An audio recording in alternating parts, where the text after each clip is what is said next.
So pretty good bench day today. I was pretty happy with this, and this is one of those days where I felt like it could have gone either way.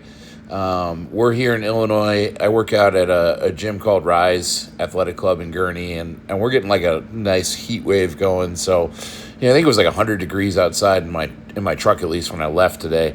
But the gym was actually still pretty cool at this time. I've had a lot of clients that go in the evening that are telling me it was like excessively hot yesterday, so I was worried, but no sleeves, sun's out, guns out, and it was actually pretty nice in the gym. And just during my warm-ups, I felt pretty good. When it's hot, I don't sleep that well usually. I require it to be like 60 degrees to get good sleep, and there's good science behind that. You definitely want to sleep in a colder environment. It really does help, cold and dark. And that's so important for my recovery. Listen, like I made a joke when I posted one of my videos today. I'm older than the internet. I'm 40 years old. So like my sleep and recovery is non-negotiable. So yeah, all that being said, I felt pretty good going into this session. So warmed up. The goal for the day today was to get up to, I ended up doing a 484, so 4 red plate static hold. And I figured something out about that, which I'll talk about in a second. But the goal was to get to the 484 static hold, so just unrack and hold, and then do a 424-pound single, which is just a little bit heavier than last week because we're just peaking, which I was pretty confident in because I've been feeling pretty good about bench. And we've had the strategy of doing a static hold before doing a top set single, which I thought was weird. And I've talked about that in some of the past videos. I've never done static holds. I've never programmed for my clients. Then I was listening to a podcast, as I do, with Josh Bryant, who's one of the most famous strength coaches out there. He himself was a very accomplished lifter, benching over 600 pounds at like 22 years old, which was a record at the time. He coaches Julius Maddox, the strongest bencher in the world right now, who's working on an 800-pound bench. And he was talking about coaching another lifter called Jeremy Hornstrom. Jeremy Hornstrom was a great bencher, also held records. And he was saying that one time they were trying to set a world record, and everything had gone wrong going into this meet, and they were in the warm-up room, and Josh had to like come up with a strategy because they took the opener and they were like, he just knew they weren't going to get their record. So what he did was have him do basically like a giant static hold, but they even said like they held down the bar and just had him press on it as a way of just activating the central nervous system before he went out and did his actual like second attempt, which was a world record, and it worked. So I haven't asked my coach, but I'm pretty sure that's what the strategy is here. It's just waking up the CNS before we do it. And you're going to see right here, this is 424. And I didn't pause long enough, but it's not because I got scared or like the weight felt bad. It was actually, it felt so strong. And shout out to Larry. It was a great lift off. And like, I was just so in the groove that I got excited and I just slammed that weight back up a little bit faster than I should have. But that's awesome. Last week, what I moved, which was like 412, something like that, was the best that had moved, and then 424, best that had moved. And then I had a series of triples as back downs.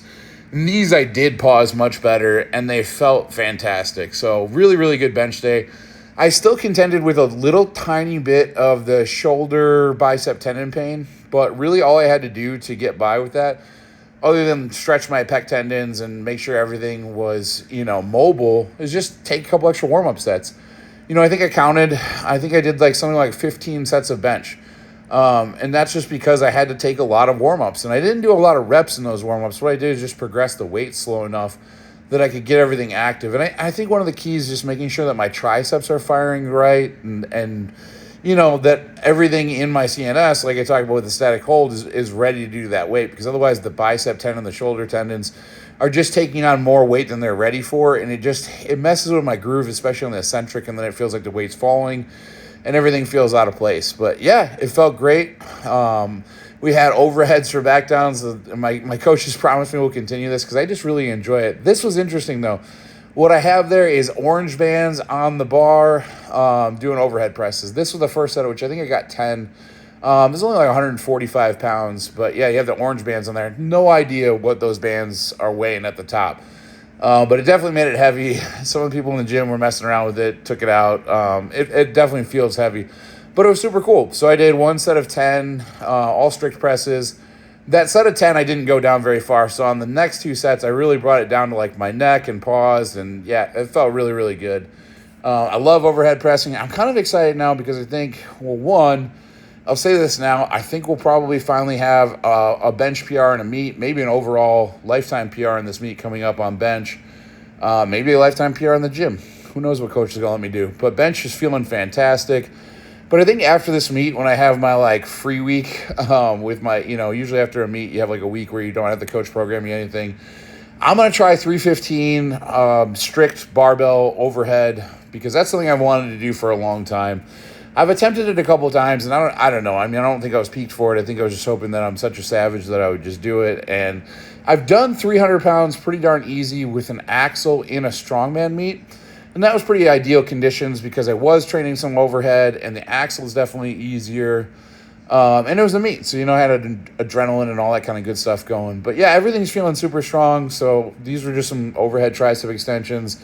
A little more weight than I'd done the last week. There's 3x15. This whole workout was actually pretty darn long, and I did some other stuff that's not shown in here. I did more grip work today, all that kind of stuff. I was in the gym for a long time. I think I got there at like 10:30 and left by like 2 p.m., which is crazy.